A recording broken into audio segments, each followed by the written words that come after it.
Assalamualaikum warahmatullahi wabarakatuh.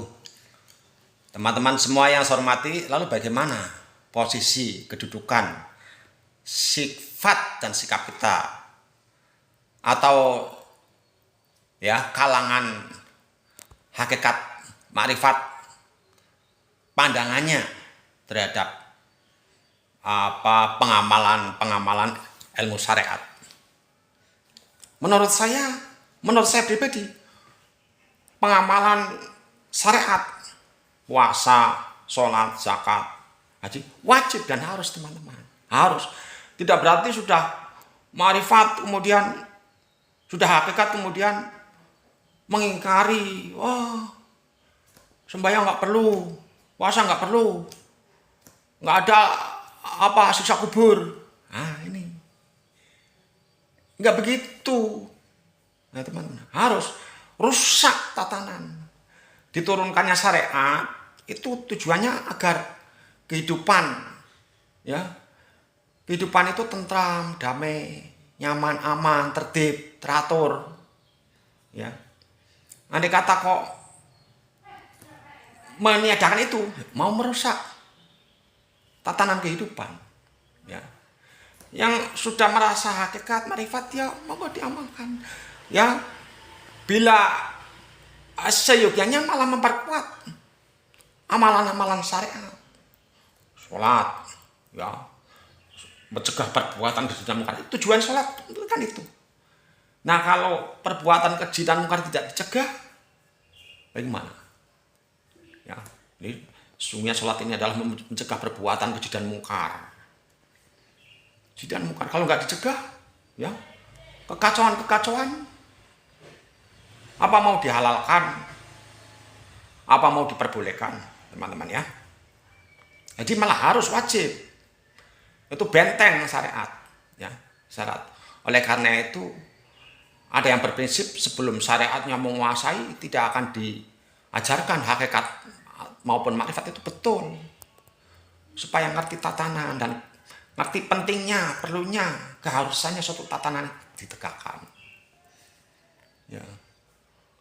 Jadi di samping itu mencegah perbuatan dan juga menegakkan tiang agama. Tiang agama kok boleh ditegakkan? Agama itu apa sih? Agama itu kan kebaikan budi pekerti, kalau yang pernah saya dengar. Agama itu apa ya Rasul? Ada sahabat penting, agama itu kebaikan budi pekerti. Tanya lagi, agama itu apa ya Rasul?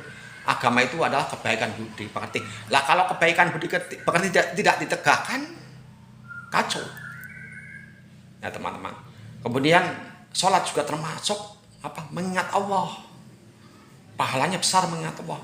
Dan mengingat Allah itu bukan cuma formalitas ingat namanya, tapi mengingat Allah itu asmanya, sifatnya, afalnya, zatnya. Sehingga kita bisa menerima ketentuan-ketentuannya, takdirnya. Asmanya banyak sekali, 99 Asmaul Husna, sifatnya sifat 20.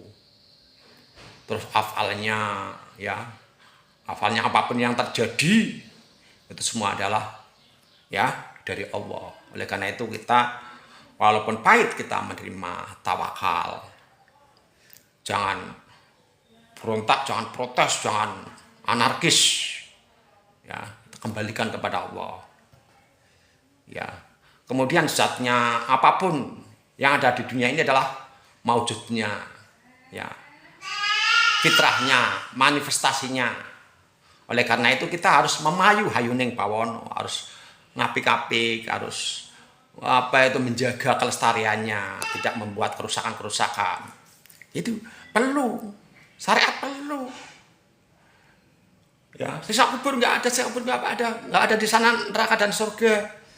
Kalau mau membuktikan siksa kubur, jangan pakai pendapat sendiri, masuk aja ke alam kubur, dipendem berapa hari, terus nanti ketemu apa, mungkin kalau orang pernah mengalami mimpi aja itu bisa merupakan pertanda, teman-teman, pertanda. Jadi kalau hal surga dan neraka di dunia ini, di dunia ini ada surga dan neraka. Kalau memang surga dan neraka itu adalah merupakan suatu sifat, merupakan suatu keadaan, ya keadaan senang berarti surga, keadaan susah berarti neraka. Di alam kubur juga ada di sana laksana bangunan-bangunan surga, juga ada di sana laksana bangunan-bangunan di neraka, kan begitu. Jadi ketika sudah meninggal kan jasadnya yang dipendam, yang meninggal. Jadi rohnya yang meneruskan perjalanan seterusnya. Begitu teman-teman ya. Jadi perlu sekali orang yang sudah merasa hakikat marifat itu memperkuat syariat, puasa ya, agar jadi orang yang bertakwa. Bertakwa itu menjalani perintahnya, menghindari larangannya, jangan mencuri, jangan menipu, jangan korupsi, ya, jangan hibah, jangan memfitnah.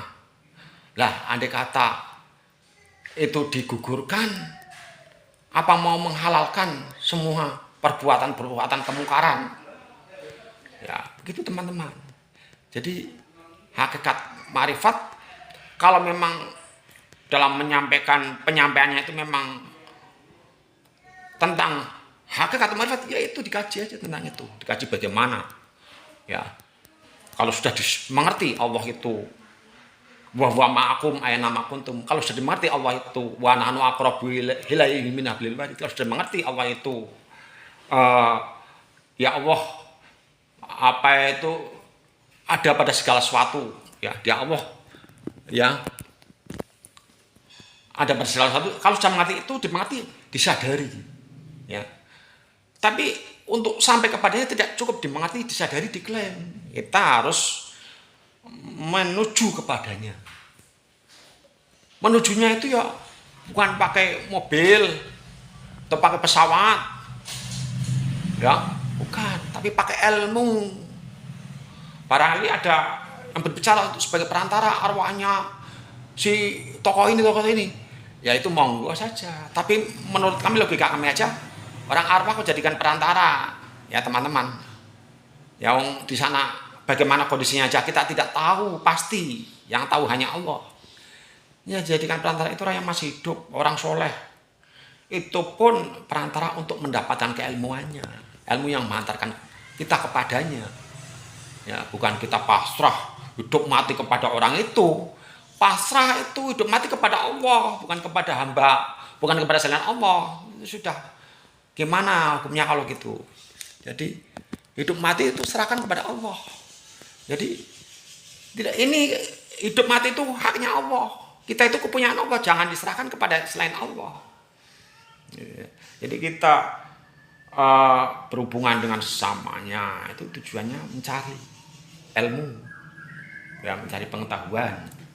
Itu teman-teman. Jadi kalau hakikat ya secara ilmiah kajiannya ya dikaji yang sesuai dengan Quran hadis. Ini Qurannya ini ya, apa jiwa yang tenang kembalilah kepada Tuhanmu dengan itu dan diridhoi.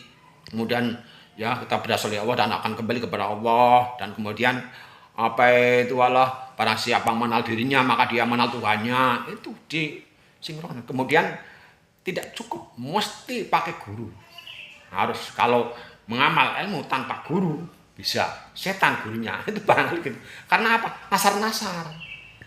Ya mengamal tanpa ilmu bisa sesat. Ngamal-amal aja pakai dikosongkan, nggak ada keilmuan. Padahal ilmu itu adalah jalan, cahaya yang menerangi jalan itu. Kemudian peta laksana kita mau masuk hutan, kalau nggak ada peta bisa kesasar. Tapi ilmu itu peta, ya kita menuju apa yang tuju dalam hutan itu sesuai dengan peta, ya ilmu. Jadi ngamal aja pakai kosong, pakai apa itu yang masuk nanti, ya kita yang di dalam diri itu dikeluarkan supaya mikrokosmos ini, jagat kecil ini berinteraksi dengan makrokosmos jagat besar, kemudian dengan keesaannya, ya dengan Allah Subhanahu wa taala. Fanabillah.